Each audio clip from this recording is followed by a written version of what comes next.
Hello students, welcome back. So students, today in this lecture we are going to discuss methods related to preparation of colloidal solution. तो last lecture में हमने ये पढ़ा था कि colloidal solutions जो होती हैं these are of two types. क्या क्या हैं दो types? First is lyophilic sol and second is lyophobic sol. Lyophilic sol किसको बोला जाता है? जो colloidal solution directly dispersed phase और डिस्पर्शन मीडियम को डिसॉल्व करने से बन जाती है, they are called lyophilic colloidal solutions. तो ऐसी सॉल्यूशंस को बनाने के लिए आपको no special method is required. इसको बनाने के लिए हम कोई मेथड जो है उसका यूज नहीं करते. सिंपली जो भी कोलाइडल सॉल्यूशन बनाने के लिए डिस्पर्स्ड फेस है उसको डिस्पर्शन मीडियम में ऐड किया और हमारा सॉल्यूशन जो है वो बन जाता है. तो इसका कोई एग्जांपल, तो देखो एग्जांपल कल आपको बताए थे, स्टार्च, इसको वाटर में डाल दो तो लायोफिलिक सॉल्यूशन बन जाती है. ठीक है, डायरेक्टली प्रिपेयर हो जाती है, तो पानी को थोड़ा सा गर्म करना होता है बस. ऐसे ही स्टार्च के अलावा जिलेटिन, जिलेटिन एक ऑर्गेनिक कंपाउंड होता है, उसको भी पानी में डालो, हल्का सा पानी को गर्म कर दो, कोलाइडल सॉल्यूशन जो है वो बन जाएगी. ऐसे ही गम, जो पेस्ट हम यूज करते हैं, उसको पानी में डालो, पानी को थोड़ा सा गर्म कर लो, कोलाइडल सॉल्यूशन जो है वो बन जाएगी. So all these solutions they can be prepared directly by mixing the dispersed phase and dispersion medium and no special method is required for their preparation. तो हमें जो methods की requirement होती है वो कौन सी solution के लिए होती है? We require special methods for preparation of these lyophobic solutions. तो आज हम क्या डिस्कस करने वाले हैं? We are going to discuss methods for preparation of colloidal solution. और कौन सी कोलाइडल सॉल्यूशन को प्रिपेयर करने के लिए मेथड्स की रिक्वायरमेंट होती है? Lyophobic sol. ठीक है, तो लायोफोबिक सोल जो है उसकी प्रिपरेशंस के लिए जो मेथड्स रिक्वायर्ड होते हैं आज हम वो पढ़ने वाले हैं. देखो बच्चों, यहां पर जो मेथड्स है इसको हम दो कैटेगरीज में डिवाइड करते हैं. जो सब्सटेंस जिसका आपको यूज करना है एज अ डिस्पर्स्ड फेस, ये सब्सटेंस या तो साइज में छोटा हो सकता है, इसका पार्टिकल साइज जो है वो छोटा हो सकता है. तो पार्टिकल साइज अगर छोटा है मतलब ट्रू सॉल्यूशन वाली रेंज में है, तो हमें क्या करना पड़ेगा? इसको कोलाइडल रेंज में लाना पड़ेगा. तो यहां पर क्या करना पड़ता है? एग्रीगेट. तो यहां पर हम पढ़ेंगे एक तो एग्रीगेशन मेथड्स. एग्रीगेशन मेथड होंगे हमारे पास. दूसरा हो सकता है ये सब्सटेंस जिसको आप as a dispersed phase use करने वाले हो, ये सॉल्यूशन बनाने के लिए इसका पार्टिकल साइज जो है वो बड़ा हो. तो पार्टिकल साइज अगर बड़ा रहेगा तो तुम्हें क्या करना पड़ेगा? तुम्हें उसके पार्टिकल को तोड़ना पड़ेगा, छोटी साइज का लाना पड़ेगा. तो यहां पर जो मेथड यूज करते हैं हम, they are called disintegration method. ठीक है, तो हमारे जो मेथड्स हैं लायोफोबिक सॉल्यूशन को प्रिपेयर करने के, ये दो कैटेगरीज में डिवाइडेड है. पहली कैटेगरी है डिसइंटीग्रेशन मेथड, दूसरी कैटेगरी है एग्रीगेशन मेथड. डिसइंटीग्रेशन मेथड्स जो हैं इसमें तो हम किसी ऐसे सब्सटेंस को जिसके पार्टिकल की साइज बड़ी है उसको तोड़ेंगे और तोड़ के उसको कोलाइडल रेंज में लेके आएंगे. कोलाइडल रेंज कितनी होती है? 1 नैनोमीटर से 1000 नैनोमीटर. तो इस रेंज का पार्टिकल बनाना पड़ेगा हमें, पार्टिकल की साइज 1000 नैनोमीटर से भी बड़ी है. दूसरी तरफ अगर तुम्हारे पास कोई ऐसा मटेरियल है जिसकी तुम कोलाइडल सॉल्यूशन बनाने वाले हो और उसका पार्टिकल 1 नैनोमीटर से भी छोटा है, तो तुम्हें ऐसे पार्टिकल्स को क्या करना पड़ेगा भाई? इकट्ठा करना पड़ेगा. तो ये कहलाएंगे एग्रीगेशन मेथड. तो हम शुरुआत करते हैं डिसइंटीग्रेशन मेथड से. तो आप इस चीज को जो है, इस फ्लो चार्ट को इस तरीके से लिख सकते हो. methods for preparation of colloidal solution are classified into two types on the basis of particle size. First is disintegration method,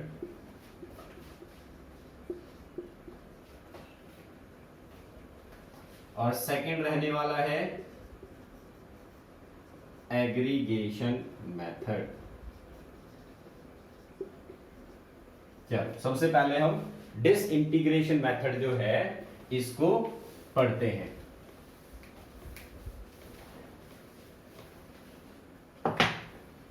first is disintegration method. तो आपको एक आइडिया मिल गया होगा इस मेथड में हम क्या करने वाले हैं। हमारे पास जो सब्सटेंस होगा उसकी साइज बड़ी होगी और हम उस सब्सटेंस की साइज को कोलाइडल रेंज में लेके आएंगे, मतलब हमें उसको ब्रेक करना होगा। सो these methods in these methods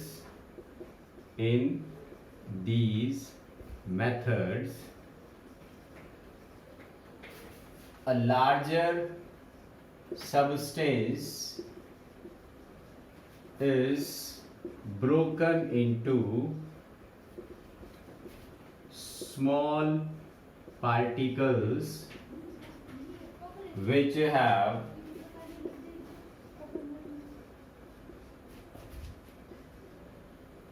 dimensions in colloidal range. In colloidal range. तो डिसइंटीग्रेशन मेथड जो है इसमें हमारे पास तीन मेथड्स आते हैं। सबसे पहला मेथड जो आता है this is called mechanical disintegration.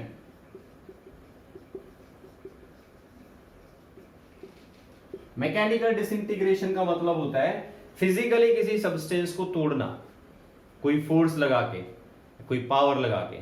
For example जैसे हम एग्जाम्पल ले सकते हैं, गेहूं को हम बारीक कर लेते हैं, आटा पीस लेते हैं गेहूं से, तो गेहूं जो है उसका पार्टिकल साइज कैसा है, बड़ा है, लेकिन आटा बनने के बाद उसका पार्टिकल साइज क्या हो जाता है, रिड्यूस हो जाता है। तो ये जो प्रोसेस है, जो चक्की से आप गेहूं को पीसते हैं, आटा बनाते हैं, this is called mechanical disintegration.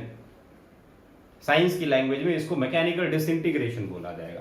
Same चीज हम यहां पर करने वाले हैं एक कोलाइडल सॉल्यूशन बनाने के लिए।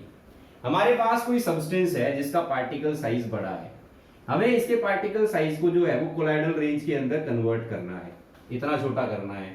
तो हम क्या करेंगे, हम इसको किसी चक्की जैसी चीज के अंदर डाल देते हैं, तो ये पार्टिकल जो है वो छोटा हो जाता है और छोटा होने के बाद में इसके डायमेंशंस कोलाइडल रेंज के अंदर आ जाती हैं। तो ये प्रोसेस जो है वो मैकेनिकल डिसइंटीग्रेशन कहलाता है। तो यहां पर जो हम इंस्ट्रूमेंट यूज करने वाले हैं दैट इज कॉल्ड कोलाइडल मिल। तो कोलाइडल मिल जो है वो आपके पास, जैसे आपने देखा होगा कि चक्की जो होती है उसके अंदर दो पत्थर होते हैं, इनको दो पार्ट बोलते हैं, इन पार्ट के बीच में गैप होता है, ये गैप आपके कंट्रोल में रहता है। ऐसे ही ये जो इंस्ट्रूमेंट है दिस इज कॉल्ड कोलाइडल मिल, इसको नाम दिया गया दिस इज कोलाइडल मिल। ये इसकी स्टील डिस्क है, तो ये दो डिस्क होती हैं जो कि स्टील की बनी होती हैं, दीज आर स्टील डिस्क। और इन स्टील डिस्क के बीच में जो गैप है, ये गैप कितना है, कोलाइडल रेंज के जितना, कोलाइडल रेंज, ठीक है। तो यहां पर जो भी पार्टिकल आएगा वो ये स्टील डिस्क ऑपोजिट डायरेक्शन में रोटेट करती हैं, ये ऑपोजिट डायरेक्शन में रोटेट करती हैं। हम जो भी सब्सटेंस है उस सब्सटेंस को हम यहां से एक्वस सॉल्यूशन की फॉर्म में डालते हैं, aqueous solution of the substance, जिसको आप डिसइंटीग्रेट करना चाहते हो, जिसका कोलाइडल रेंज में कन्वर्ट करना चाहते हो, वो यहां से डाला जाएगा ऊपर से। ये सब्सटेंस पानी के साथ इधर आएगा, ये दोनों स्टील डिस्क ऑपोजिट डायरेक्शन में रोटेट कर रही हैं, ये इसको तोड़ देंगी और तोड़ के इसका पार्टिकल जो है वो कितना बना देंगी, इस रेंज के जितना, इस सेपरेशन के जितना। ठीक है, इतना छोटा पार्टिकल कौन सी रेंज में लाई करेगा, कोलाइडल रेंज में। तो यहां से जो भी सब्सटेंस बाहर निकलेगा आपका, वो किस रेंज का होगा, that will be of colloidal range. तो चक्की में भी ऐसे ही होता है, चक्की के अंदर हम जो है वो ये डिस्टेंस जो है उसको रेगुलेट कर सकते हैं, इसको हम कंट्रोल कर सकते हैं। आप इसको बढ़ा दोगे तो गेहूं का पार्टिकल जो है वो बड़े पार्टिकल्स में टूटता है, जिसको दलिया बोलते हैं। तो आपने देखा होगा मार्केट के अंदर दलिया आता है, दलिये का पार्टिकल जो है वो थोड़ा सा बड़ा होता है, लेकिन आटा जो होता है वो बारीक होता है। तो एक ही चक्की है, लेकिन वो एक बार आपको दलिया दे रही है, मतलब पार्टिकल साइज बढ़ा के दे रही है, दूसरी बार वो आपको आटा जो है वो प्रोड्यूस करके दे रही है, मतलब पार्टिकल साइज कम कर रखा है। तो ये पार्टिकल साइज आपके कंट्रोल में होता है। सेम चीज हम यहाँ पर कोलाइडल सॉल्यूशन बनाने के लिए यूज कर रहे हैं, इसको बोल रहे हैं यहाँ पर कोलाइडल मिल। कोलाइडल मिल में दो स्टील डिस्क होती हैं और इनके बीच में गैप जो होता है वो कोलाइडल रेंज में होता है। ऊपर से हम हमारा सब्सटेंस पोर करते हैं, ये सब्सटेंस इन दोनों स्टील डिस्क के बीच में आएगा, दोनों स्टील डिस्क इसको अपोजिट डायरेक्शन में रोटेट करके तोड़ देंगी, तोड़ के इसको कोलाइडल रेंज में कन्वर्ट कर देंगी और यहां से ये साइड से हमें मिल जाता है कोलाइडल पार्टिकल। अब आप इस कोलाइडल पार्टिकल जो है इसकी सॉल्यूशन इजीली प्रिपेयर कर सकते हैं। तो ये हो गया मैकेनिकल डिसइंटीग्रेशन मेथड। तो ये जो सॉल्यूशन आ गया साइड में, यहां से क्या निकलेगा आपके पास, आपने एक्वस सॉल्यूशन लिया था सब्सटेंस का, तो यहां से कोई लिक्विड जैसा पेस्ट बाहर निकलता रहेगा, this is the colloidal solution. तो अब इस मेथड को जो है वो हमें लिखना है, तो किस तरीके से लिखेंगे हम, तो इसको ये डायग्राम बनाना पड़ेगा आपको। डायग्राम बनाने के बाद मैं यहां पर लिख देता हूं,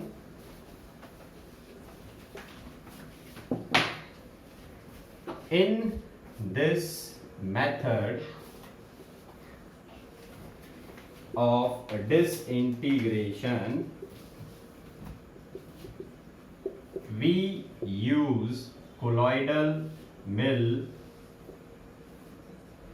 which is made up of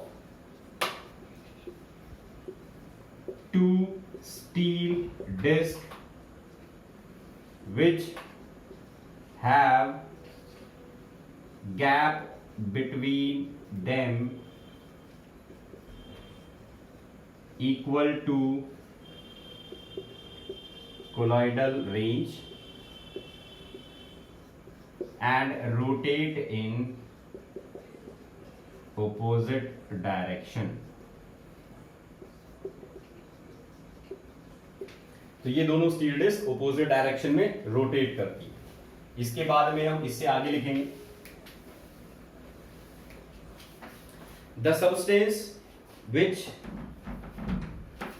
is to be broken down, the substance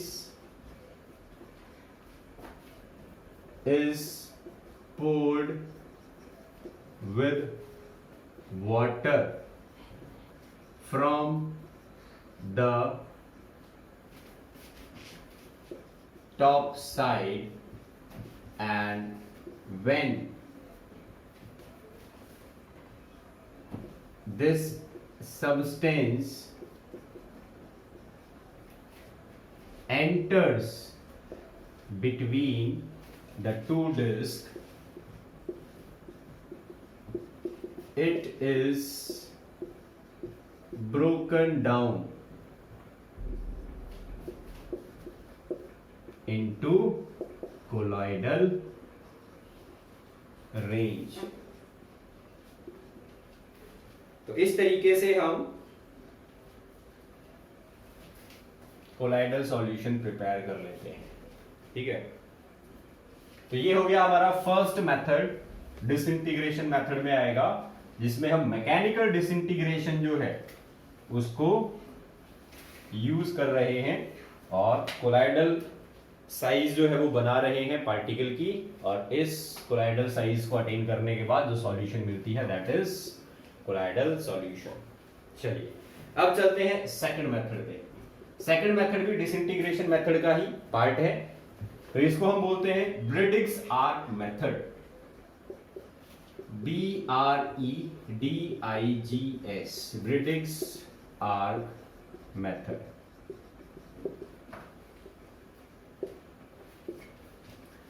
Bredig's arc method का दूसरा नाम इलेक्ट्रो डिसइंटीग्रेशन मेथड भी है। This is also called electro disintegration method. तो भाई इस नाम से पता चल रहा है इलेक्ट्रो डिसइंटीग्रेशन मतलब इलेक्ट्रिक करंट का यूज करके हम डिसइंटीग्रेशन करने वाले हैं हमारे सब्सटेंस का, जो साइज में क्या है, कोलाइडल रेंज से बड़ा है। और जिन साइंटिस्ट ने ये मेथड जो था वो बनाया था, उन्हीं के नाम पे इसको ब्रिडिक्स आर्क मेथड भी बोला जाता है। अब देखो इस मेथड के अंदर जो है वो क्या होता है, पहले तो समझ लो। तुम्हें एक बीकर लेना है, इस बीकर के अंदर जो है वो पानी फिल करना है। पानी, ठंडा पानी ले सकते हो, कोल्ड वाटर। अब इसके अंदर दो इलेक्ट्रोड्स लगानी है। इलेक्ट्रोड्स ऐसी होनी चाहिए कि भाई वो हाई टेम्परेचर आने पर भी मेल्ट ना हो जल्दी से। ठीक है, तो किसी अलॉय की ले सकते हो, निक्रोम अलॉय ले सकते हो, जो जल्दी से मेल्ट ना होता हो। इन दोनों इलेक्ट्रोड्स को कनेक्ट करना है किसी करंट के सोर्स के साथ, हाई वोल्टेज का करंट होना चाहिए। और यहां पर इन दोनों आर्क या इन दोनों इलेक्ट्रोड्स को कनेक्ट करने के लिए एक रिंग जैसी चीज बनानी पड़ेगी उस सब्सटेंस की, जिसका तुम्हें डिसइंटीग्रेशन करना है। ये हमारा सब्सटेंस है और ये सब्सटेंस किसकी फॉर्म में लिया गया है, एक रिंग की फॉर्म में लिया गया है। ठीक है, इस रिंग को क्या बोलते हैं, this ring is called arc. तो ये हमारे उस सब्सटेंस की आर्क है, आर्क ऑफ सब्सटेंस, जिसको हमें ब्रेक करना है।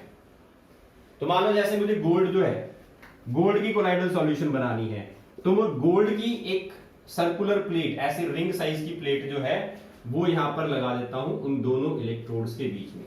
तो ये इलेक्ट्रोड्स हैं हमारी, ये इलेक्ट्रोड्स यूज की जाती है यहां पर इस मेटल को, इस सब्सटेंस को हीट करने के लिए। अब देखो क्या होगा, जब आप इसमें से हाई वोल्टेज पास कराओगे तो हाई वोल्टेज की वजह से ये जो आर्क हमने ली है, ये आर्क गर्म होगी, गर्म होके मेल्ट होगी और मेल्ट होके वेपराइज होगी। तो गोल्ड जो है, जो यहां पर सॉलिड आर्क की फॉर्म में लिया गया था, ये मेल्ट होता है और मेल्ट होने के बाद में ये वेपराइज भी होता है। जब ये वेपराइज होगा तो ये वेपर्स की फॉर्म में ऊपर राइज करने की कोशिश करेगा, क्योंकि वेपर्स का मतलब भाई गैस बन गई। लेकिन इसके चारों तरफ यहां पर क्या है, वाटर। और कैसा वाटर है, कोल्ड वाटर। पानी को ठंडा रखने के लिए हम इसके साइड में आइस भी फिल कर सकते हैं। तो यहां पर आप आइस फिल कर सकते हो ताकि पानी कंटिन्यूअसली आपके पास ठंडा बना रहे। ठीक है, ये वेपर्स जब ऊपर राइज करती हैं तो ये जैसे ही अपने सराउंडिंग में कोल्ड वाटर के कांटेक्ट में आती हैं, ये एकदम से ठंडी होंगी, ठंडी होके ये कंडेंस हो जाएंगी। कोल्ड वाटर के साथ कांटेक्ट में आते ही ये हो जाएंगी कंडेंस। और जब ये कंडेंस हो जाती हैं तो ये अपने आप कोलाइडल रेंज में कन्वर्ट हो जाती हैं। तो कुछ सेलेक्टेड मटेरियल्स ही है जो ऐसा कर सकते हैं कि उनकी वेपर्स कोल्ड वाटर के अंदर कंडेंस हो, कंडेंस होकर वो कोलाइडल रेंज के अंदर आके और फिर रुक जाए। ठीक है, सभी सब्सटेंस ऐसा नहीं कर सकते कि उनके वेपर्स कंडेंस होने के बाद कोलाइडल रेंज पे ही आके रुक जाएं। हो सकता है और ज्यादा बड़ा पार्टिकल बन जाए और सस्पेंशन बन सकती है। तो कुछ सेलेक्टेड मटेरियल्स ही ऐसे हैं जो कि यहां पर यूज किए जा सकते हैं। This method can not be used with all the substances. कैसे सब्सटेंस के साथ यूज कर सकते हो, जो कंडक्टर हो, जो इलेक्ट्रिसिटी कंडक्ट करता हो, और इलेक्ट्रिसिटी कंडक्शन की वजह से जिसका टेम्परेचर इंक्रीज हो जाए और वो गर्म होके मेल्ट हो जाए और मेल्ट होके वेपराइज हो जाए, ऐसे सब्सटेंस को यूज कर सकते हैं यहां पर। ठीक है, तो हम किसी इंसुलेटर या किसी बैड कंडक्टर ऑफ इलेक्ट्रिसिटी का यूज नहीं कर सकते इस मेथड के अंदर, because it involves conduction of current. So this method is called Briggs arc method या फिर इलेक्ट्रो डिसइंटीग्रेशन मेथड। अब देखो इसको लिखना जो है वो कैसे लिखोगे आप, तो ये डायग्राम बना लेना बच्चों। क्वेश्चन जो है वो 2 मार्क्स का क्वेश्चन पूछा जाता है, मैकेनिकल डिसइंटीग्रेशन पूछ लेगा क्या होता है, तो आप लिख सकते हैं और डायग्राम बना सकते हैं बेटर प्रेजेंटेशन के लिए। ऐसे ही ब्रिडिक्स आर्क मेथड जो है, इसके अंदर भी आपसे पूछ सकता है व्हाट इज ब्रिडिक्स आर्क मेथड, तो इसमें आप डायग्राम जो है वो भी बना सकते हैं थ्योरेटिकल एक्सप्लेनेशन के साथ। तो यहां पर हम क्या लिखेंगे, दिस मेथड इज एम्प्लॉयड या फिर used to make colloidal solution of metals such as gold का colloidal solution हम बना सकते हैं। इसके अलावा और कौन होता है अच्छा कंडक्टर जो जल्दी मेल्ट हो जाए, सिल्वर गोल्ड से भी अच्छा कंडक्टर होता है, तो गोल्ड का कोलाइडल सॉल्यूशन बना सकते हो, सिल्वर का कोलाइडल सॉल्यूशन बना सकते हो, प्लैटिनम का कोलाइडल सॉल्यूशन बना सकते हो, एक्सेट्रा। इन दिस मेथड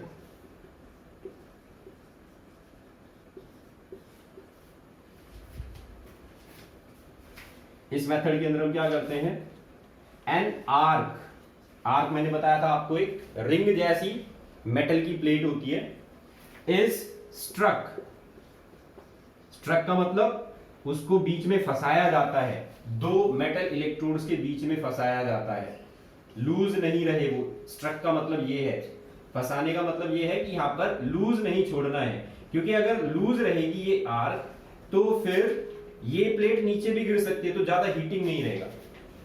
तो इसको यहां पर आपको क्या करना है, फर्मली यहां पर इस मेटल इलेक्ट्रोड के साथ फिक्स करना है, इस वजह से ये वर्ड यूज किया गया। So in this method an arc is struck between two electrodes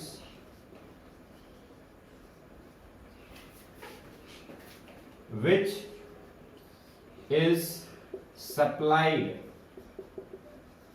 with a high voltage.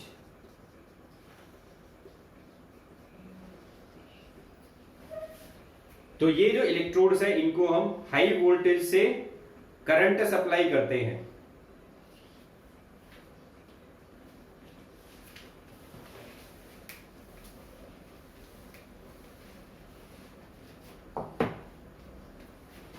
These electrodes are suspended in cold water. Full stop. ठीक है, तो हमने बीकर में क्या भरा था, कोल्ड वाटर, तो कोल्ड वाटर में सस्पेंड कर रखा है इन दोनों मेटल इलेक्ट्रोड्स को और इस आर्क को। When electric current is passed through these electrodes,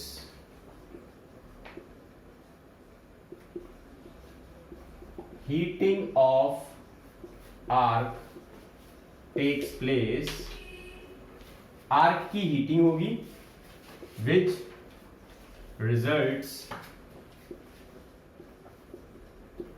into formation of vapours, इससे वेपर्स बनेंगे, ठीक है, और ये वेपर्स जब कोल्ड वाटर के कांटेक्ट में आएंगे तो ये कंडेंस हो जाएंगे और कोलाइडल रेंज में कन्वर्ट हो जाएंगे। These vapors when come in contact with cold water, they condense and aggregate in colloidal range। तो ये जो सॉल्यूशन बन गया, so this solution obtained of gold in cold water is a colloidal solution. और कौन सा कोलाइडल सॉल्यूशन है, lyophilic या lyophobic? So this is a lyophobic solution, क्योंकि गोल्ड को अगर हम डायरेक्टली पानी में डिसॉल्व करें तो डिसॉल्व ही नहीं होता, कोलाइडल सॉल्यूशन तो कैसे बनाएगा। तो आपने इलेक्ट्रिक आर्क सेटअप किया, करंट पास कराया, करंट पास होने से वेपर्स बने, वेपर्स कंडेंस हुए, एग्रीगेट हुए, पार्टिकल साइज कोलाइडल रेंज में आया और फिर बना कोलाइडल सॉल्यूशन। तो अगर आपसे क्वेश्चन पूछा जाए give an example of lyophobic solution, तो आप लिख सकते हैं gold in water is a lyophobic solution which is prepared by using ब्रिडिक्स arc method. तो ये हो गया बच्चों ब्रिडिक्स आर्क मेथड या फिर इलेक्ट्रो डिसइंटीग्रेशन मेथड। चलिए अब चलते हैं थर्ड मेथड, एक और मेथड है ऐसे ही। अब इसको अगर आप देखो तो इसको हमने डिसइंटीग्रेशन में क्यों डाला है, तो देखो आपने जो गोल्ड की रिंग ली थी, जो आर्क ली थी, भाई उसका साइज क्या था, उसका साइज बड़ा था ना, इसका साइज जो है वो बहुत बड़ा है और इससे हम क्या कर रहे हैं, इससे हम कोलाइडल रेंज के पार्टिकल्स बना रहे हैं। तो आपने इस आर्क को डिसइंटीग्रेट किया है, इस वजह से ये डिसइंटीग्रेशन मेथड में आ रहा है। You are disintegrating this metal arc. अब चलते हैं तीसरे मेथड पे and this method is called peptization method. क्या होता है पेप्टाइजेशन मेथड, आइए समझते हैं इस चीज को।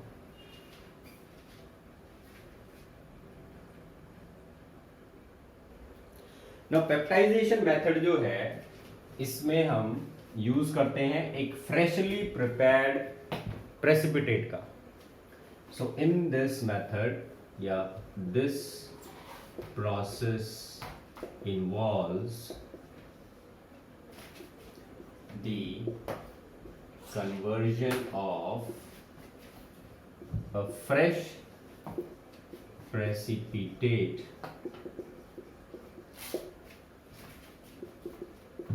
into colloidal solution by mixing with dispersion medium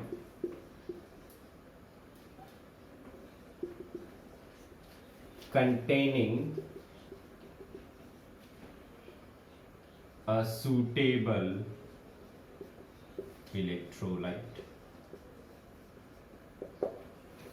तो इस प्रोसेस को बोला जाता है पेप्टाइजेशन मेथड।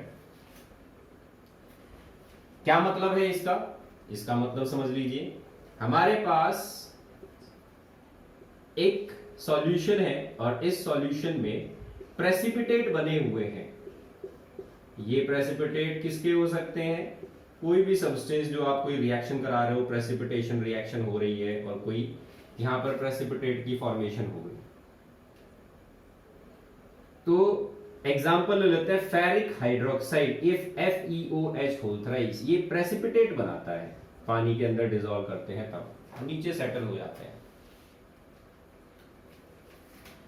अब ये जो प्रेसिपिटेट था ये आपको फ्रेश बनाना है, जब भी ये मेथड यूज करना है प्रेसिपिटेट जो है वो फ्रेश बनाना पड़ेगा, ठीक है। पहले से बना हुआ प्रेसिपिटेट जो है वो यूज नहीं करोगे। whenever you have to use this method you have to prepare a fresh precipitate। अब इसके अंदर क्या करना है, जो सॉल्वेंट तुमने लिया है, यहां पर जो भी सॉल्वेंट लिया है, जिसको आप कोलाइडल सॉल्यूशन में क्या कहते हो, डिस्पर्शन मीडियम, वही डिस्पर्शन मीडियम लेना है। एक दूसरे बीकर में एक दूसरा बीकर ले लो, इसमें वही डिस्पर्शन मीडियम ले लो जो यहां पर बनाया था, और इस डिस्पर्शन मीडियम में एक आपको इलेक्ट्रोलाइट ऐड करना पड़ेगा। ये इलेक्ट्रोलाइट कौन सा होगा वो मैं अभी आपको समझाऊंगा। तो ये डिस्पर्शन मीडियम जो है उसमें आप कोई इलेक्ट्रोलाइट ऐड करोगे और ये इलेक्ट्रोलाइट जो है इसके अंदर कोई एक चीज कॉमन होनी चाहिए जो इस सॉल्ट में है। तो इस सॉल्ट को आप ऐसे ब्रेक कर लो, Fe3 पॉजिटिव और OH नेगेटिव। तो यहां पर तुम जो इलेक्ट्रोलाइट यूज करने वाले हो वो इलेक्ट्रोलाइट ऐसा होना चाहिए कि या तो उसके अंदर Fe3 पॉजिटिव आयन हो, जैसे कि मान लो FeCl3 ले लेते हैं, तो ये इलेक्ट्रोलाइट होता है, सॉल्ट होता है। इस सॉल्ट के अंदर जब ब्रेक करोगे तो क्या आएगा, Fe3 पॉजिटिव आयन प्रेजेंट होगा। तो आप इसको यूज कर सकते हैं as a electrolyte in this dispersion medium. या फिर इस इलेक्ट्रोलाइट के अंदर OH माइनस आयन जो है वो कॉमन हो, तो OH माइनस आयन कॉमन हो ऐसा कोई इलेक्ट्रोलाइट, तो देखो हम यहां पर MgOH होल ट्वाइस ऐसा कोई इलेक्ट्रोलाइट ले सकते हैं। तो या तो कैटायन कॉमन होना चाहिए या फिर एनायन कॉमन होना चाहिए, ऐसा कोई इलेक्ट्रोलाइट आप यूज कर सकते हो यहां पर इस सॉल्यूशन में डालने के लिए। तो हमने जो है वो FeCl3 यूज कर लिया, ठीक है, सॉलिड होता है, लैब के अंदर इजीली अवेलेबल होता है, तो FeCl3 हमने यूज कर लिया एज एन इलेक्ट्रोलाइट। तो इस इलेक्ट्रोलाइट को पहले तो इस डिस्पर्शन मीडियम में डालना है, अलग बीकर के अंदर। डिस्पर्शन मीडियम वही होना चाहिए जो तुमने यहां पर सॉल्वेंट लिया था सॉल्यूशन बनाने के लिए। अब इन दोनों को मिक्स करने के बाद इसमें डाल दो। जैसे ही इसको इसमें डालोगे और थोड़ा सा स्टिर करोगे, ये जो प्रेसिपिटेट था ये प्रेसिपिटेट यहां से गायब और ये पूरी सॉल्यूशन जो है वो टर्बिड हो जाएगी। कोलाइडल सॉल्यूशन कैसी होती है, टर्बिड। तो अभी तक जो प्रेसिपिटेट तुम्हें नीचे सेटल हुआ दिख रहा था, एकदम से वो पूरी की पूरी सॉल्यूशन के अंदर क्या हो जाएगा, डिस्पर्स हो जाएगा, फैल जाएगा। तो ये बन गई हमारे पास कोलाइडल सॉल्यूशन, और इस मेथड को क्या बोलेंगे, पेप्टाइजेशन मेथड। तो इस मेथड में हमने जो ये इलेक्ट्रोलाइट डाला है, ये इलेक्ट्रोलाइट पेप्टाइजेशन करवा रहा है। तो इस इलेक्ट्रोलाइट को हम क्या कहते हैं, this is called peptising agent. So please make a note of this point. This electrolyte is called peptizing agent. The electrolyte added is called peptizing agent. तो ये हुआ पेप्टाइजेशन मेथड। अब पहले तो इसके अंदर एक एग्जांपल लिख लीजिए, अभी जो मैंने आपको एग्जांपल बताया यही लिख लो यहां पर, एग्जांपल।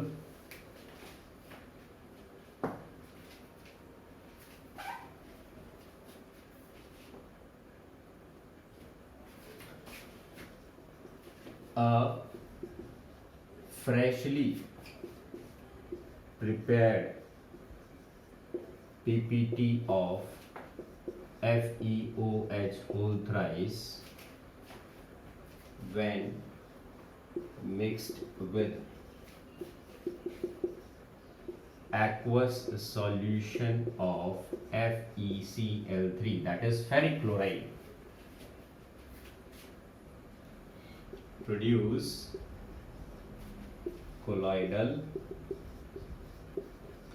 solution। तो ये हो गया एक एग्जाम्पल। दूसरा example,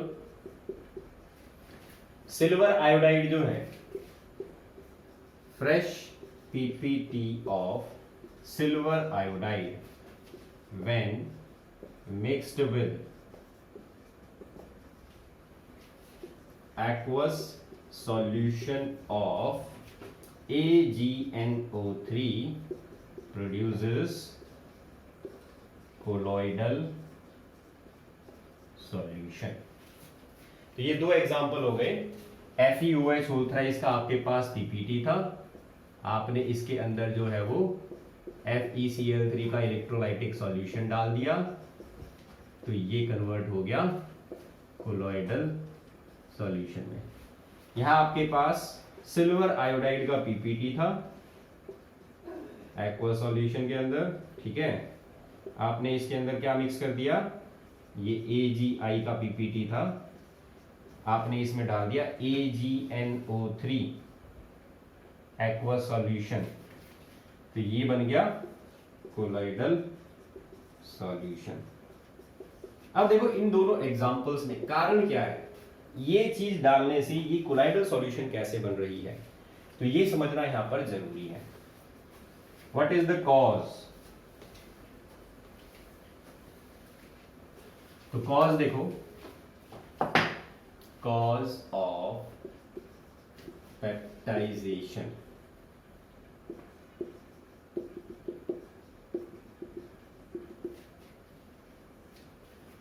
The fresh PPT of the substances are made up of neutral particle।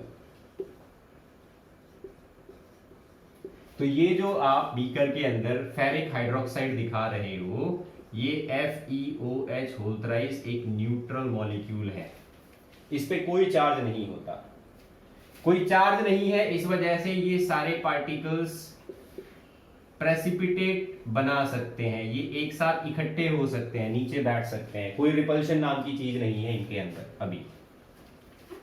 तो ये न्यूट्रल पार्टिकल्स थे, इस वजह से इनके बीच में कोई रिपल्शन नहीं था और इसी वजह से ये नीचे सेटल हो गए प्रेसिपिटेट की फॉर्म में।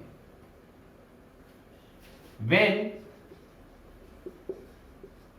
FeCl3 aqueous FeCl3 solution is added to this PPT, then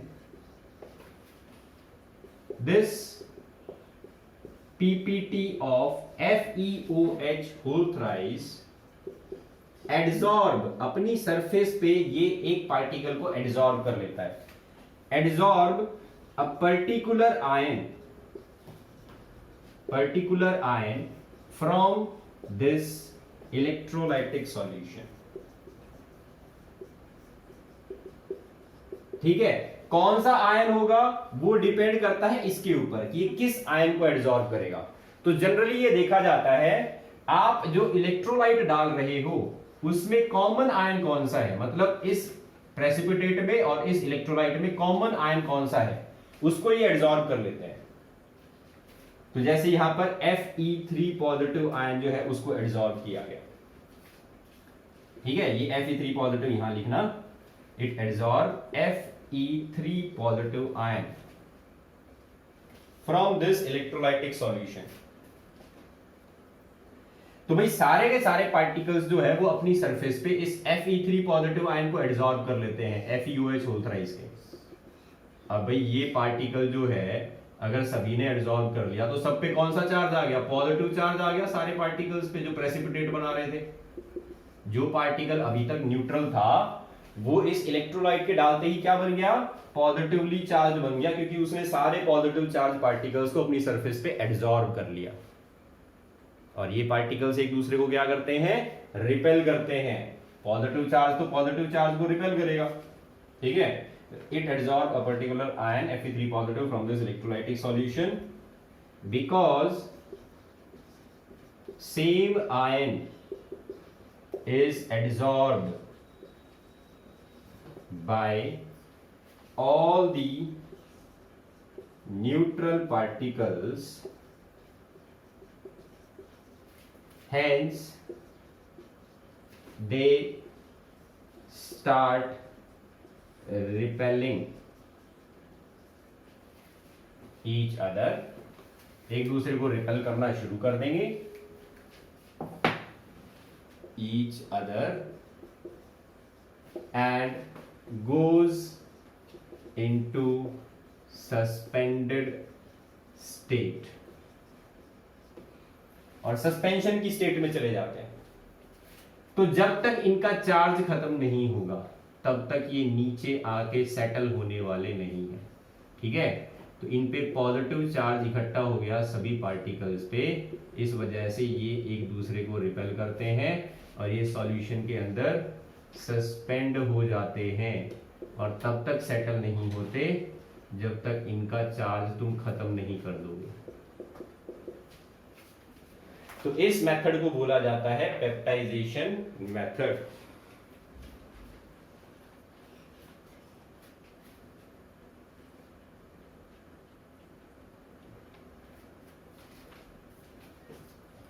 तो ये हो गए तीन मेथड्स जिसमें हम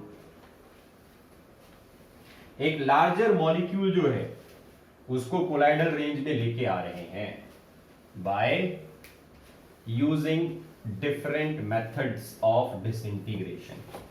चलिए अब चलते हैं सेकेंड टाइप पे, एग्रीगेशन मेथड। तो एग्रीगेशन में क्या बताया था आपको, पार्टिकल साइज जो हमारा सब्सटेंस रहेगा उसकी पार्टिकल साइज छोटी रहेगी, लेकिन ये पार्टिकल्स आपस में जो है वो जुड़ते जाएंगे, एग्रीगेट होते जाएंगे और कोलाइडल रेंज में आ जाएंगे, तब जो सॉल्यूशन बनती है that is called colloidal solution. तो यहां पर हम लिख सकते हैं, इन this method it involves joining together of large number of particles. This method involves joining together of small particles and form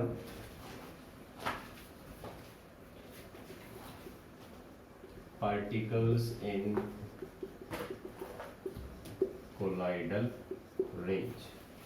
तो यहाँ पर छोटे पार्टिकल्स जो है वो एग्रीगेट हो जाएंगे और एग्रीगेट होने के बाद में वो कोलाइडल साइज के पार्टिकल्स बना लेंगे। सबसे पहला मेथड इसके अंदर आता है बाय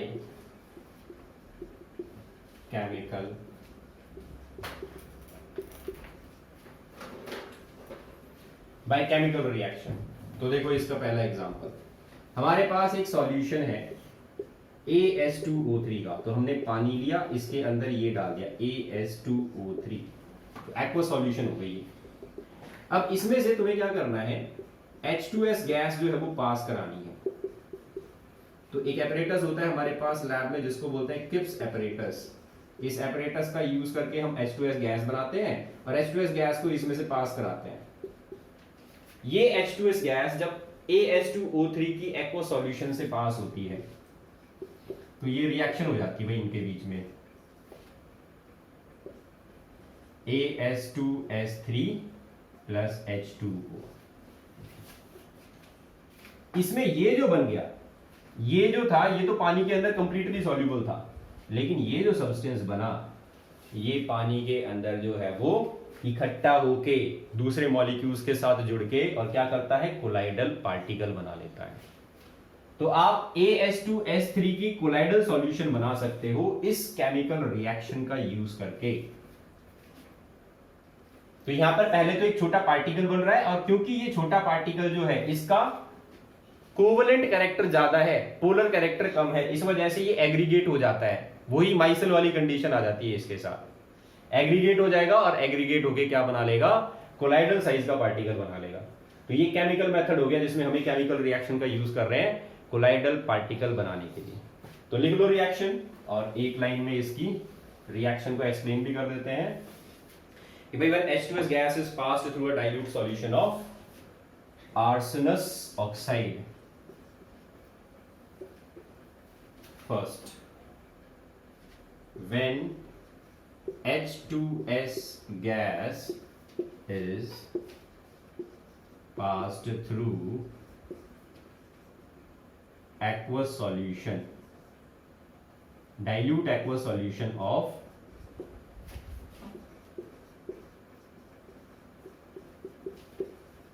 ArSenous,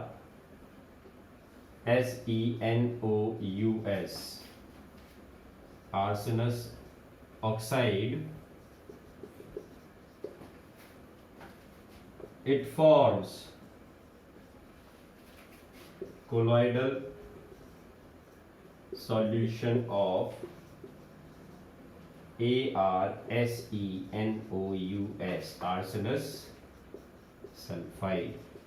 रिएक्शन लिख लो, AS2O3 ये एक्वस सॉल्यूशन है, इजीली सॉल्यूबल था, इसमें हमने H2S गैस को पास कराया, ये कन्वर्ट हो गया AS2S3 में प्लस H2O।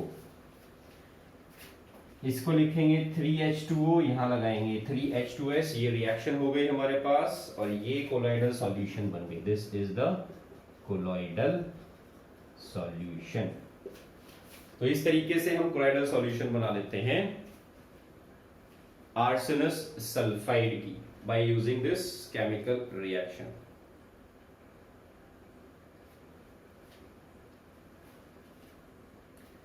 अब आते हैं एक और एग्जाम्पल पे जिसमें ऐसे ही एक केमिकल रिएक्शन जो है वो देखने को मिलती है।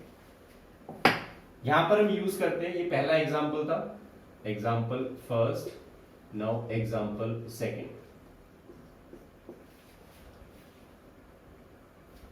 तो देखो बच्चों, हम solution of metals such as gold, silver can be reduced by using SnCl2। SnCl2 जो है ये एक रिड्यूसिंग एजेंट की तरह यूज किया जाता है और इसको यूज करके हम गोल्ड और सिल्वर इनकी सॉल्यूशंस जो हैं उनको इजीली रिड्यूस कर सकते हैं।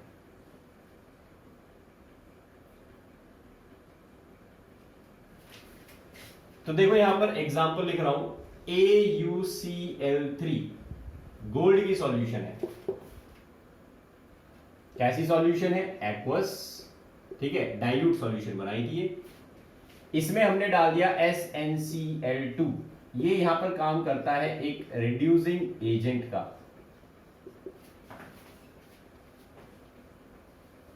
तो रिड्यूसिंग एजेंट क्या करते हैं? रिडक्शन करवाएगा सामने वाले का। रिडक्शन का मतलब होता है रिमूवल ऑफ इलेक्ट्रोनेगेटिव एलिमेंट। तो इस कंपाउंड के अंदर इलेक्ट्रोनेगेटिव एलिमेंट क्या है? क्लोरीन। तो यहां पर देखो आप लिख दो 2, यहां पर 3, तो 6 और 6 12 SnCl4, ठीक है।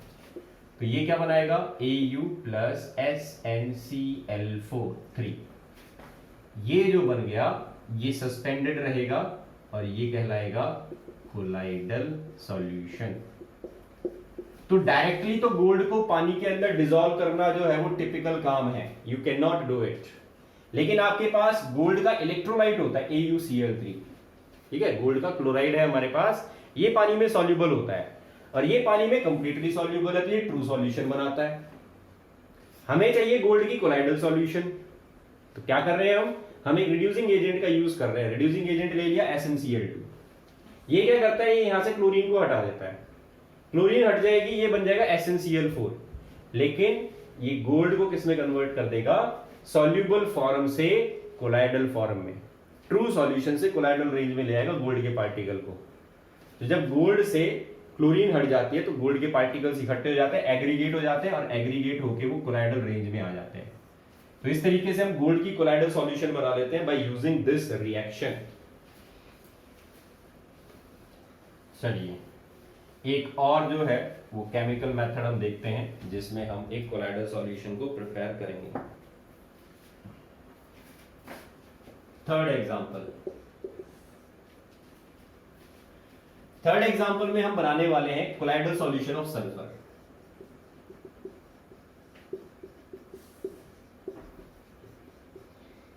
ये क्या था? यहां पर हमने बनाया कोलाइडल सॉल्यूशन ऑफ गोल्ड, यहां पर बनाया कोलाइडल सॉल्यूशन ऑफ गोल्ड और यहां हम बना रहे हैं कोलाइडल सॉल्यूशन ऑफ सल्फर। कैसे बनाते हैं? देखो हमारे पास एक ऑक्सीडाइजिंग एजेंट है ब्रोमीन। तो एक बीकर के अंदर ब्रोमीन वाटर ले लिया, ठीक है, और इसमें से H2S गैस जो है वो पास करा दी। H2S गैस पास कराओगे तो ये कंबाइन करके बना लेगा HBr और सल्फर रह जाएगा तुम्हारा सॉल्यूशन के अंदर। ये जो सल्फर के पार्टिकल्स होते हैं ये कैसे होते हैं? नॉन पोलर होते हैं नेचर में। तो ये पानी के अंदर क्या होंगे? एग्रीगेट हो जाएंगे, एग्रीगेट होके क्या बना लेंगे? Colloidal solution. तो एक और केमिकल रिएक्शन जिसको यूज करके हमने पानी के अंदर कोलाइडल सॉल्यूशन प्रिपेयर कर ली सल्फर की। तो इसको भी आप लिख सकते हो कि भाई when H2S gas is passed through an oxidizing agent, when H2S gas is passed through an oxidizing agent such as Br2, it forms colloidal solution of sulfur. Reaction लिख दो, H2S plus Br2, it gives us 2HBr plus S, ये बन गई colloidal solution. तो ये हो गए हमारे पास एग्रीगेशन मेथड में केमिकल रिएक्शन मेथड्स, जिसमें हमें केमिकल रिएक्शन का यूज करके कोलाइडल सॉल्यूशन जो है वो प्रिपेयर कर रहे हैं। अब देखो एक और मेथड है इसी में ही, एग्रीगेशन मेथड में ही, इसको हम बोलते हैं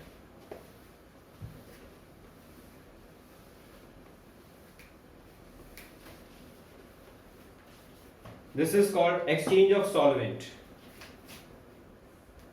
ये है सेकंड मेथड, एग्रीगेशन मेथड का सेकंड टाइप है ये, बाय एक्सचेंज ऑफ सॉल्वेंट।